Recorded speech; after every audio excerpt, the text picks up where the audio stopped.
A discussion that we've had in class about the medications in particular on Tuesday. However, I will tell you this list is extensive, but like I told Renee, I have a hard time leaving out a class, not just that you may see it on a test, but you certainly may see it on boards. So I felt a real need to include. I was just flooding the thing at the Toyota place when I was getting my car fixed. Okay, so that's where I did a lot of this, and I hope that this will benefit you, and that you're really thinking about prioritization, assessment, interventions when administering your cardiac meds. So again, basic info, everybody, nurse should know. In today's technical world, there's absolutely no excuse as to why that you should not know a med. You got computers, we got Google, it's all there for you.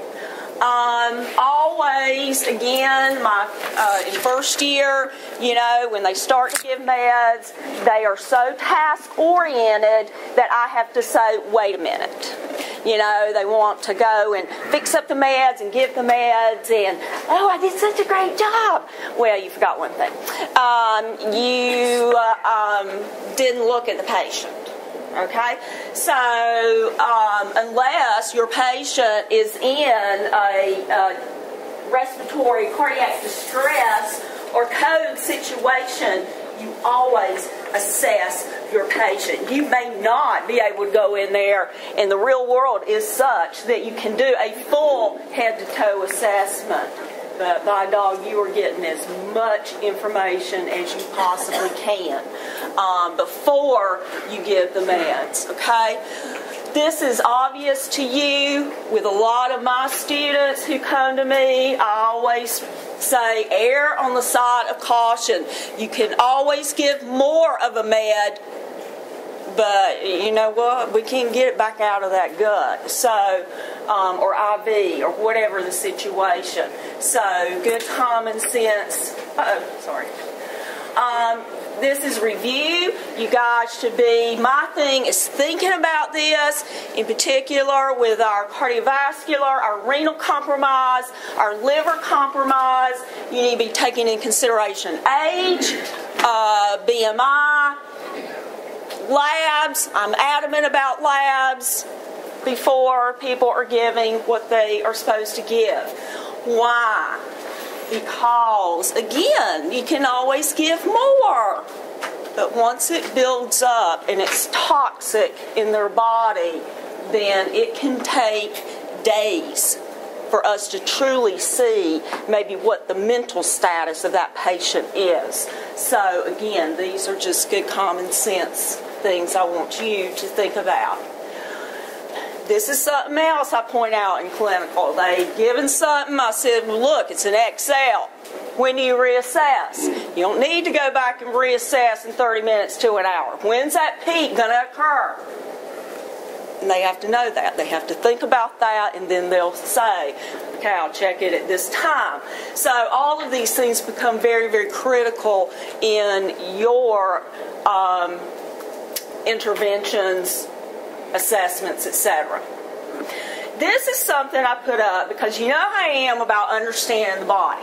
So, when you're looking at your medications, again, I just reiterate what alpha, beta, beta 1, beta 2, dopaminergic, okay, what these are actually doing in the body. This way, like I said, when you understand that this is a central alpha agonist, well, it's going to cause vasodilation. Okay, so if a beta 1 increases and you give a beta blocker, then you can see the opposite effect. This is why you give selective beta blockers. They have less effect on beta 2 because beta 2 causes bronchial vasodilation, and then you give this, well, guess what? It could cause bronchoconstriction. So very important to understand what these terms mean, okay? Not just the classes. Okay, now some of this is what we've already talked about. Beta blockers, that is generally the term that we use for the med. You will see them listed as beta adrenergic blockers, okay? But the term is beta blockers. So, by blocking the beta 1, beta 2, what do you anticipate in your patient?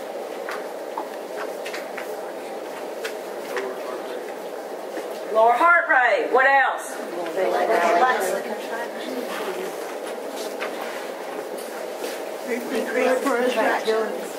Okay, it does decrease contractility, but what can that do to myocardial O2 demand? Decrease it, exactly. This is from yesterday. I can tell we've not had time to fully absorb the information. Okay, so by blocking the betas, the beta 1, beta 2, we're going to lower heart rate, lower blood pressure. Okay, now where is the cutoff with our patient? Where are you going to say, I question this? 95 systolic, heart rate less than 55, okay? Again, you've got to always have these in your mind, looking at trends. But the main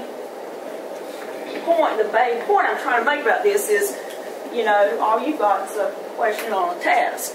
But those make higher level thinking questions by me saying to you, you know, what is the nurse assess? No. What will the nurse question in regards to the administration of this patient after I have given you the assessment data?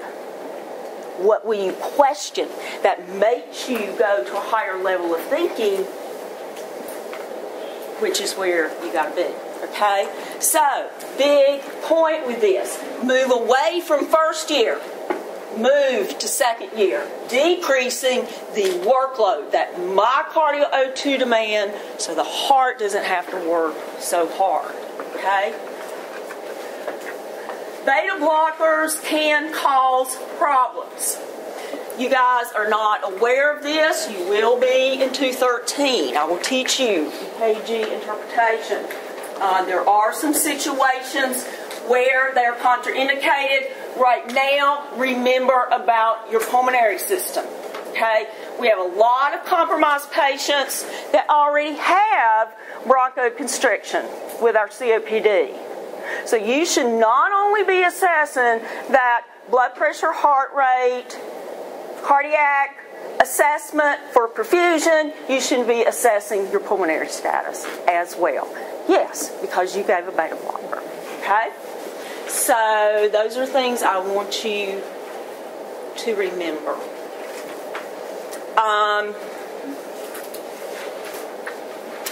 This is something I have actually seen in patients who have stopped that medication abruptly. It will cause what we refer to as rebound tachycardia, because the body has not had time to adjust. Those receptors are still waiting for that drug, and because the body doesn't know what to do, it says, pump, pump. Something's wrong. Release that norepi. Make the heart pump. And it can result in rebound tachycardia and high blood pressure. So that's a critical education point with your patients. You know, I'd like to say that all of our patients will take their cardiac meds. That is not the case. That is not the case. I have given you more examples of medications because I can't cover all this in class. So I have tried to teach you OLAW, but here are several that you could definitely see in the clinical setting or certainly in test questions or board questions, okay? So what I've tried to do is give you a lot more examples of the different classes so that you have an idea of what are these medications. As of the 213 test plan, right now we still are giving the name, the trade name, and the chemical name. I have heard when the test plan changes in 2016, they are considering giving only the chemical name. So right now you should be seeing both, okay, based on my last graduating students. Okay, remember I talked about how calcium, sodium, potassium, magnesium, the significance of those electrolytes in the normal contraction of the heart, okay? So now we have a medication that actually blocks some of the calcium that goes into the myocardial cell to stimulate contraction. Okay? So by doing that, it decreases the conduction and can decrease and dilate pretty much, I always think of head to toe. Okay? So your calcium channel blockers blocking that influx that we talked about to decrease contractility, decrease conduction, which therefore will lower rate. Okay? This is what the second year also has to understand, the senior student. So by doing that, we are protecting that myocardium and increasing O2 delivery to the heart. Okay? Cardizem can be given by mouth. That is a very popular one, diltiazem. It can also be given IV push and a drip.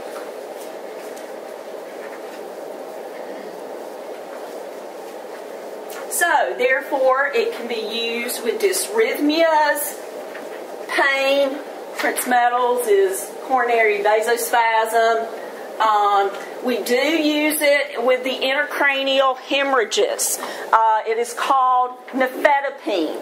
We use to decrease the incidence of vasospasms in the brain for a patient diagnosed with a subarachnoid hemorrhage. Okay?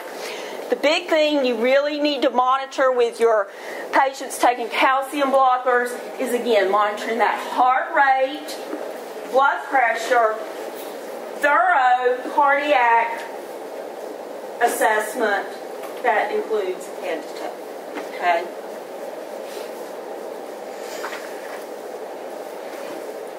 So, diltiazem is another big one. Verapamil is another one. Obvious major side effects, watching that heart rate, anything that decreases the conduction from the SA node to the AV node is going to risk the chance of bradycardia or a heart rate that is too slow. Okay, so these are medications. For example, we gave a medication last week. The students had to get 3 vital signs, and they had to monitor the infusion of cardiac med, monitoring that patient in 15 minutes, 30 minutes, and an hour. And that included not just vital signs, but making sure that patient was safe and no changes from their physical exam. Okay? Here's your examples. Again, these are things that I could not include a lot of this in class. Notice one of the mnemonics that may help you is very nice drugs. That stands for verapamil, nifedipine, and diltiazem. Very nice drugs. But again, there's a lot of calcium channel blockers out there that we give.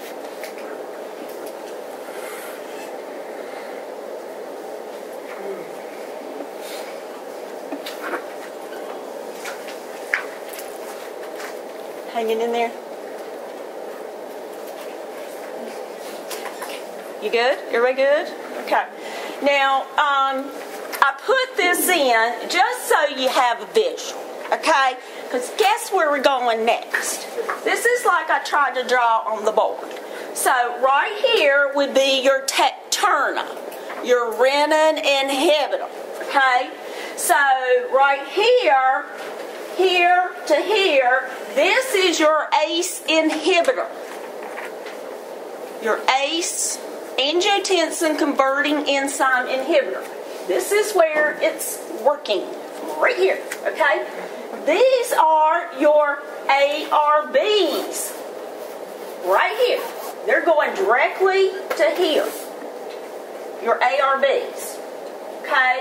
So you can see, by doing all this, we're going to have now some vasodilation, and we're going to have a decrease in pressure. We're going to have fluid loss, sodium loss, etc. So this is a visual. You can actually see it, okay, there. So, very, very amazing drugs in that, in particular, for our congestive heart failure patients, as well as a lot of other patients. In their mechanism and how they work. Now, I tried yesterday to teach you about loss of sodium, holding on to potassium, because a lot of patients do not realize that. A lot of nurses don't realize that. So you will be the one who knows to look at those lab values.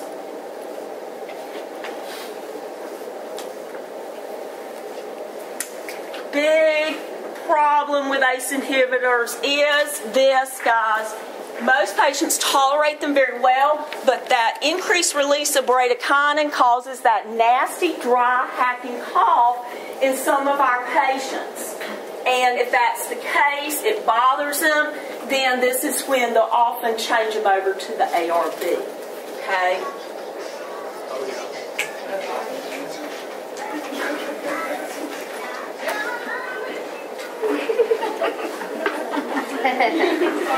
So the pills for the cough, so that's just bothersome, but it's not anything that's going to hurt them? No, it does not hurt them. If they can deal with it, they will deal with it.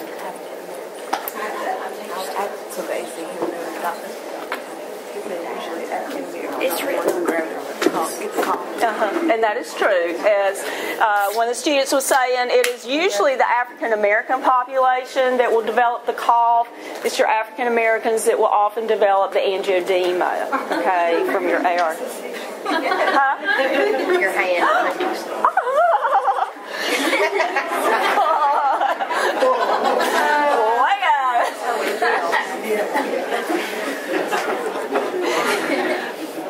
Yeah, bring a little life in here, right? Okay, remember, Prils. The Prils. So, and I've listed the other names for you as well. These drugs are often used in combination. Yes, with diuretic. In particular, thiazide diuretic. Okay. ARBs, I showed you where they go to work. They're going to prevent the actual,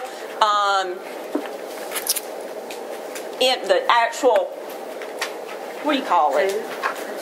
For 2. What, they prevent what angiotensin 2 does. So, again, that potent vasoconstrictor, they're actually going to block at that point.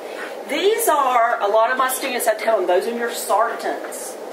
Okay? Your sartans.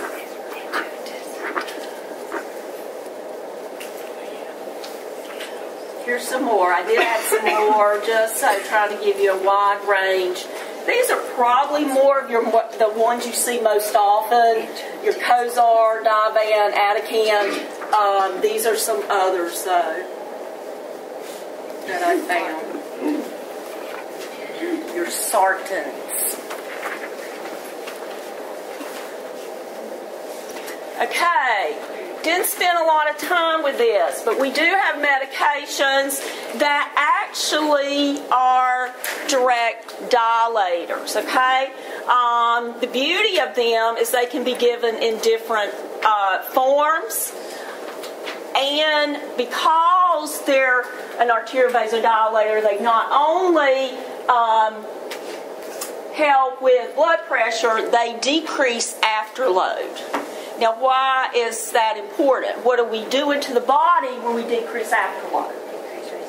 We're decreasing resistance. So now you know how this can help by opening up. You know, we got more blood flow down, more blood flow coming up, so the heart doesn't have to work so hard against that increased resistance. And a very common one you'll see is a Presley.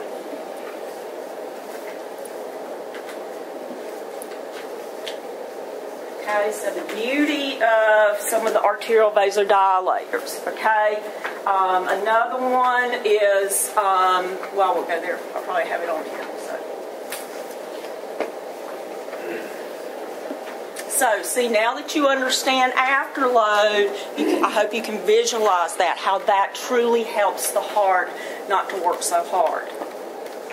Okay, alpha, adrenergic, blockers. So we're going to block the alpha, right? So we're going to cause vasodilation, in particular the periphery, which is going to help to decrease afterload.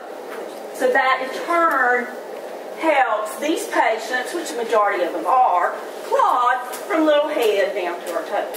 Okay, so you may see some of these medications.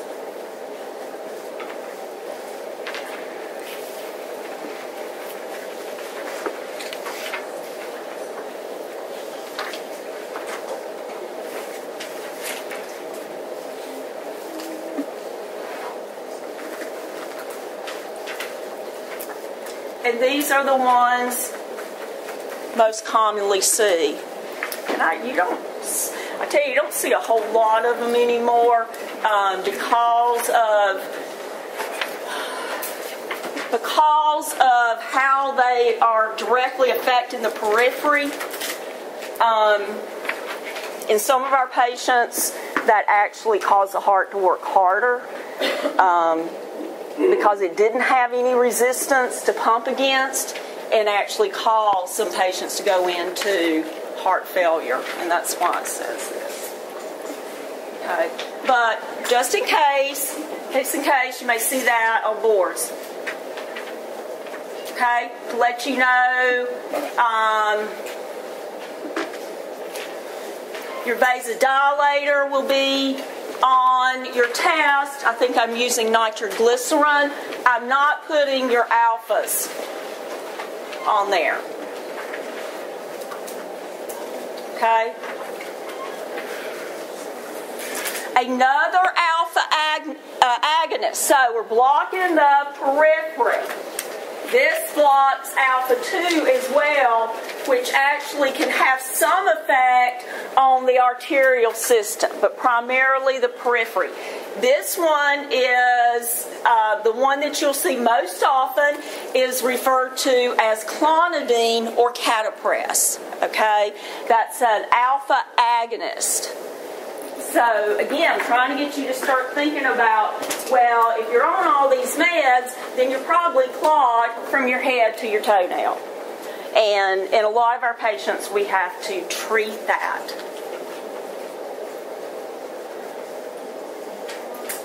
Okay, clonidine or catapress. Is everybody giving that? Yeah, we give quite a bit. Clogged from head to toe. So that helps with that peripheral vasodilation, along with other cardiac meds to help decrease workload of the heart.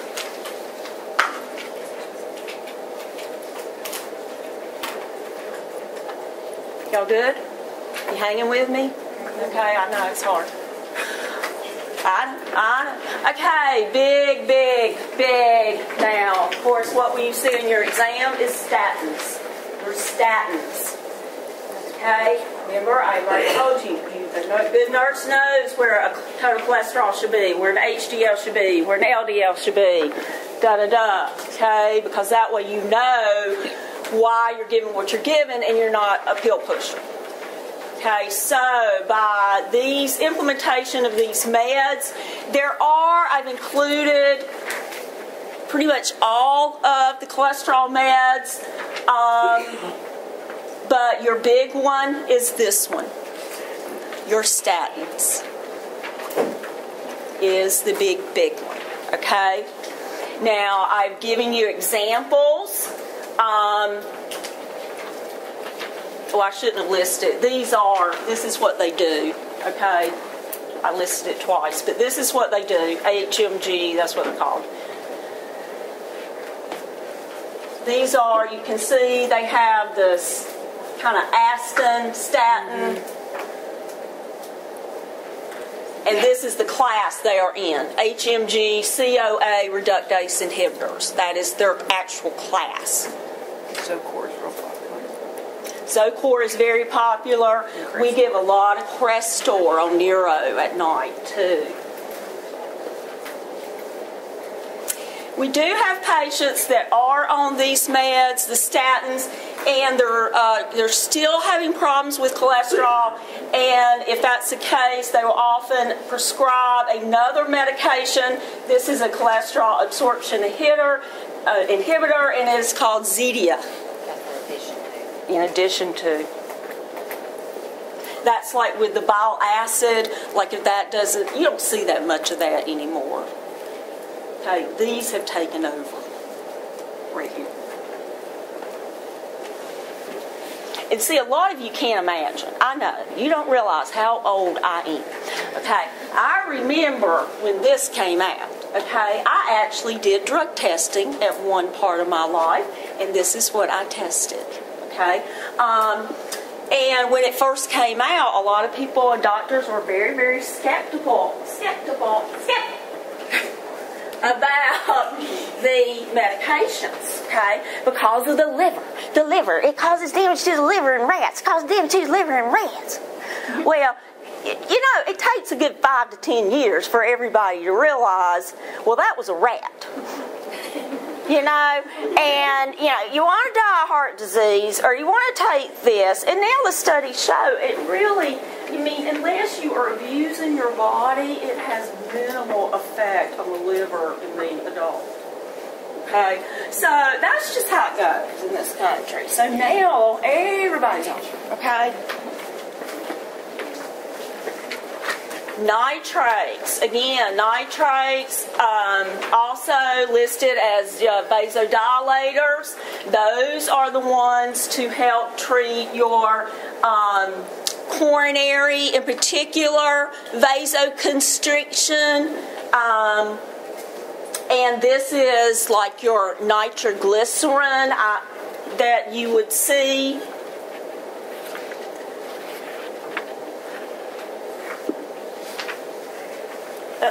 Wrong one. Wrong one. Okay, again, with these medications, you're monitoring consistently for hypotension. Remember what I said about a lot of these cardiac meds and educating your patients that, you know, getting up very quickly and not giving your body time to adjust, because you know what? Your receptors now are blocked. You can fall on the floor. So these patients need to understand they have to get up gradually. Everybody knows good old nitroglycerin. Can be given, of course, IV, sublingual. We still have the patches and the ointments out there. Another one you may see is Iserdil, but a lot of places still use the, have you seen the little white patches where you measure out 1/2 inch or 1 inch or whatever? Yeah, a lot of those are still out there, okay?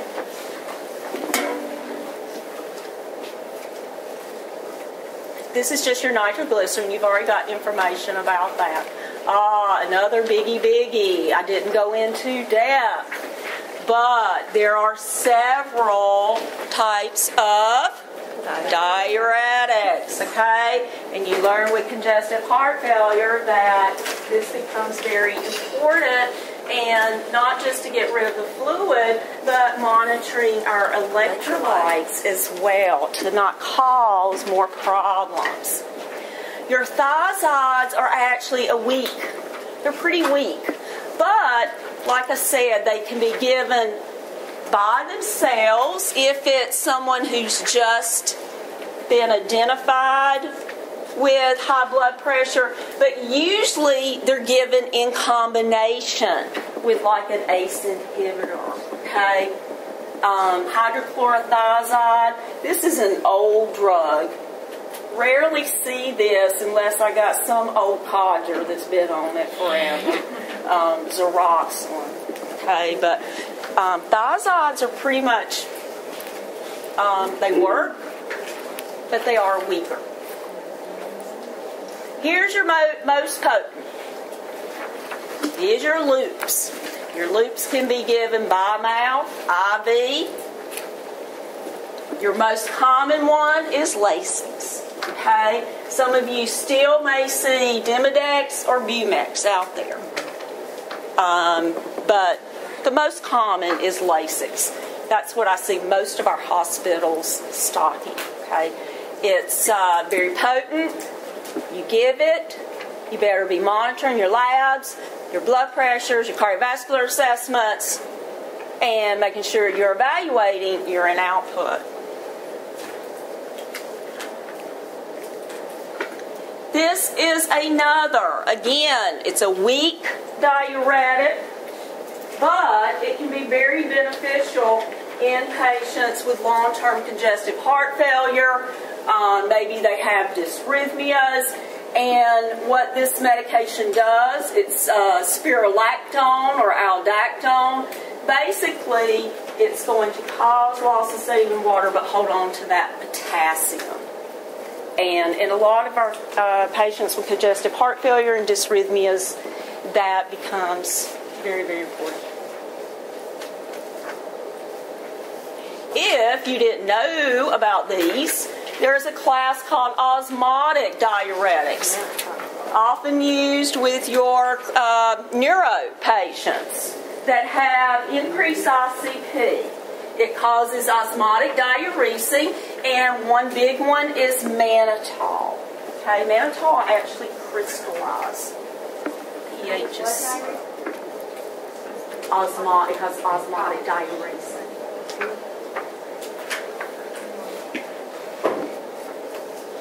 But because it has a hypertonic effect, is why we never would use that with cardiac patients. Ever. It's meant to draw, to decrease that pressure on the brain.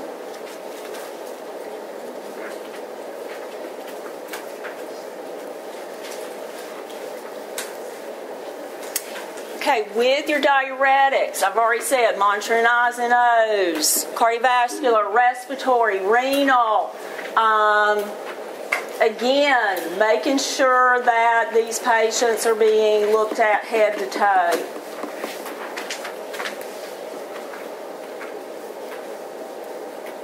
Okay, why don't we take a break before y'all dial? You have a class called antidysrhythmics is the current name. And they, of course, are designed to work for the different types of dysrhythmias that you will learn about. Our big one in healthcare is atrial fibrillation, and of course things that can happen that lead to lethal dysrhythmias, as well as the conduction system actually getting so slow that it creates a lot of problems for the patient. So these drugs are actually designed, basically most of them, to prolong the action potential. That's that little cute little slide you got. But basically what it's doing, it's basically slowing down the influx of the ions and then decreasing the electrical conduction system. Okay, so it's delaying that. A biggie out there now is amiodarone. Okay, it's the #1 drug now used with your lethal dysrhythmias such as ventricular tachycardia and ventricular fibrillation as far as a class of antidysrhythmics. Okay, so amiodarone is a big one. Again, we talked about the one that prolongs the conduction system, is great for lowering heart rate, and that's your calcium channel blocker, diltiazem.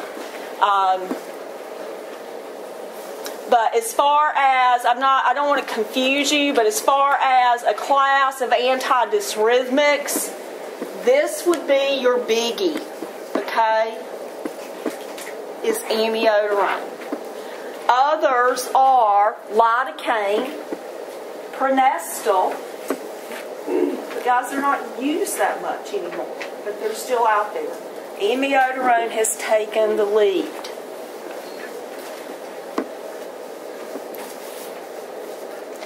So again, this is in the class of calcium channel blocker, but I've listed it just so you know that it does prolong the conduction system. Our beta blockers can even prolong the conduction system. Now this one you will see when you learn about codes. This one is used to control what is called supraventricular tachycardia. Adenosine is a drug. You give it over 3 seconds, and it literally will stop the dang conduction system. And you will all of a sudden see straight line as you're holding your breath and waiting for the heart to kick back in. That is what the drug will do. You can give it twice. But it's given very, very fast. It is for supraventricular tachycardia. It's like a reset.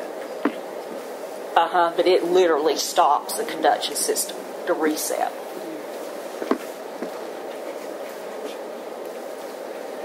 Okay, so again, big ones, amiodarone. Lidocaine, Pronestal are still out there, but that is the big one. Okay, meds that we'll talk about next week when you are clogged from a head to the toenail and you may develop a clot that goes to your lung, an embolus, and these are the big class of anticoagulants. These are also a must with dysrhythmias such as atrial fibrillation. Okay, so but we'll talk about them next week with our peripheral vascular disease, our DVT, and our PE. Okay, so your big ones are your warfarin or Coumadin, heparin, and your enoxaparin or Lovenox. Okay. Also, not an anticoagulant, but you need to be aware that a lot of our cardiac patients take antiplatelet therapy. So don't come to me and say aspirin is an anticoagulant. It about drives me nuts, okay? It is an antiplatelet, and it works very well. A lot of docs use it, okay? So you will see that with our cardiac patients. Another antiplatelet that has gotten great reviews is Plavix. And it is often used with patients who have had an MI or stroke or peripheral vascular disease. So you will see that one as well. Okay, Plavix. Heparin. What do you need to know? It's an anticoagulant. When it's given IV, it acts very, very quickly, and it doesn't stay long in the body. You're at risk for bleeding if you're not monitoring your PTT. Okay? That PTT should be 1.5 to 2 times the norm. 1.5 to 2 times the norm. Okay? Unless specified by the physician that has set a target as far as 60 to 90 seconds or 30 to 60 seconds. Okay? So, but general rule of thumb for a generalist nurse taking boards is 1.5 to 2 times the norm. You will monitor this based on a PTT. With every change you make in a heparin drip, you must get another PTT in 6 hours. So that patient gets within a therapeutic range. Okay? It is weight-based now.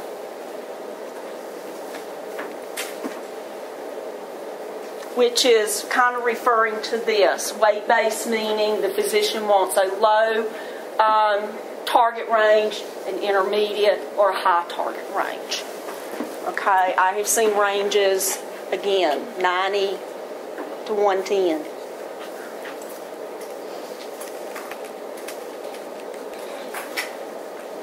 Okay, another good rule of thumb that a second-year student should always be thinking about.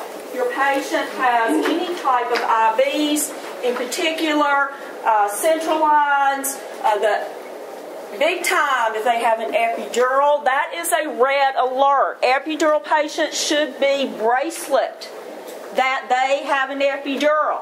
That is because they should not be getting additional pain medication, and you do not want to give heparin unless a direct order by the physician. That's all you need is somebody bleeding in their epidural space. Okay? So these are things as you are taking care of patients, which you might, if you're on the post-surge floor, patients with epidurals, you need to make sure that you are thinking critically about these things.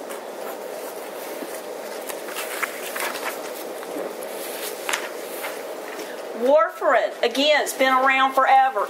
Also to mention that if you don't remember from first year, the antidote for heparin is protamine sulfate. Protamine sulfate.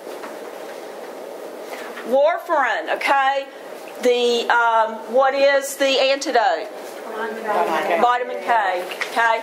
So with this, you're monitoring PT and INR, 1.5 to 2 times the norm. INR generally 2 to 3, unless specified by the physician. So these need to be drawn daily, and that should be ordered by your physician.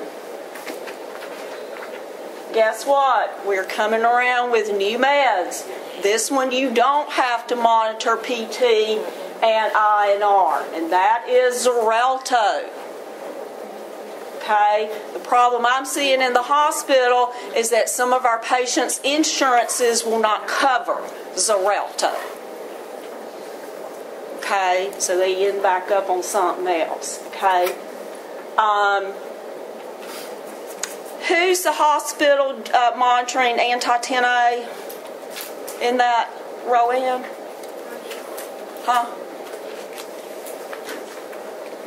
Northeast. Northeast is monitoring anti-10A. That is another clotting pathway that they're also looking at. But a generalist, I'm trying to stick with generalists here, because I don't care where you work. So I'm trying to identify things you would see on boards. Another one, Pradaxa. You do not have to get regular lab tests. Pradaxa and Xarelto. Did you say that 1.5 to 2 times the norm for PT as well? Yeah, and we'll go over that again next week. Almost there. If you are looking at another class of drugs that has made huge history in this country, to let you know again how old I am. I remember when the first PTCAs were done, okay? And it was horrible. Okay? I can't tell tell you how many patients with a CABG, coronary artery bypass graft, because the cardiac interventionist didn't know quite the technique to do a PTCA. So, as we progressed with time, PTCAs became a wonderful, wonderful way to open up a coronary artery with plaque. The problem was it would close. The vessel would close, right? So that didn't last very long. In fact, it would close like within 3 months. So then this cool dude comes out. It looks like, remember the old pins, the little wire thing at the end? Okay, is anybody that with me here? Yes. Some of y'all have a clue. Okay, I had a little wire thing on the end. Well, that is what a stent looked like. So they would now go in, balloon that coronary vessel, and put this little wire stent in the vessel. Okay? Well, now everybody had to figure out, how do you keep platelets from going to that stent? So we tried everything. And guess what? That generated Plavix, because Persantine is no longer used. Generate Plavix and aspirin and all that good stuff. So now that's like state-of-the-art thing, okay? So everybody gets their little PTCA, and we put these stents in there, right? And where am I going with this? That's why you got these things now, okay? Because these little platelets would adhere to that little wire thing, and that was like, well, this is just crazy. You might as well go and have open heart surgery. So instead of that, we started coming up with these, okay? So what they did, they figured out how to keep those little platelets from adhering. And that's with these babies, okay? And now the stents even have coating on them to prevent platelet aggregation. So now when my patient comes back after PTCA or a balloon angioplasty with a stent, they put these things on them. They're running via the IV. This is integralin. And now I don't have to worry so much about my little vessel closing up on my patient. Of course, I have to monitor them for bleeding. Okay? But that's where this generation of meds came from, is because of that. Okay? Sorry, guys. Integralin is a big one. The other one is ReaPro. So with the technology today of balloon angioplasty and stent placement, you've got people walking around with like 4 and 5 dang stents in their heart. And this is, they come back on this and then they switch over to a platelet inhibitor. Okay? So we've come a long way from that time. Angiomax can be used as well. It's just a direct thrombin inhibitor. Our last, this should be about the last, okay, and that is your class of thrombolytics. And we'll talk about that in 213. These are considered your clot busters. Your most popular one is TPA. Getting that patient in there, identifying that this is not a bleed, that this is ischemic, and then administering the clot buster. They're still doing studies, if you want to have a little FYI, of bat venom. Trying to figure out how bat venom, you know, when a bat bites, that thing bleeds.